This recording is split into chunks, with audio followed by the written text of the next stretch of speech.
யூடியூபராக வந்து பார்த்தீங்கன்னா நிறைய பேருக்கு தெரிய வருது ப்ரோ. நம்ம என்ன ஒன்று பேசியிருந்தாலும் இப்போ ஃபார் எக்ஸாம்பிள் வந்து இன்னைக்கு ஒரு விஷயம் வருதுன்னு வச்சுக்கோங்களேன், இது ஏன் பேசலன்னு கேள்வி கேட்குறாங்க.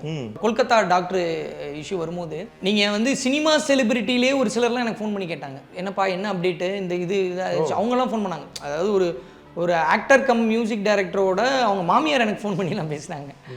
அவங்க எனக்கு ஃபோன் பண்ணி இதோட அப்டேட் சொல்லுங்கள், எப்படி போயிட்டுருக்கு, இது நீங்கள் தான் தமிழில் இப்போ ரெகுலராக பண்ணுறீங்க, அப்டேட் பண்ணுங்கலாம் சொல்லுவாங்க. இப்போ ரீசெண்டாக அவங்க என்னை நேரில் மீட் பண்ணும் போதும் கேட்டாங்க.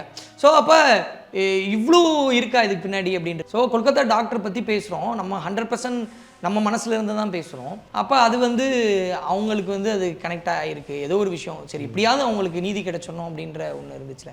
ஸோ அந்த மாதிரி எல்லா இடம் எங்கே போனாலும் அந்த இது இருக்குது. ஸோ ஆனால் நான் ரேடியோவில் அதுக்காக என்னோடய வளர்ச்சி கம்மின்னு சொல்ல மாட்டேன். அது ஒரு ப்ராசஸ். ரேடியோவில் ஆர்ஜேன்னு இல்லைன்னா யூடியூபர் விஜேன்றது கிடையாது இல்லையா. அதனால் வந்து அது இதையும் கம்பேர் பண்ண மாட்டேன். ஒரு வாழ்க்கையோட படியாக தான் நான் பார்க்குறேன்.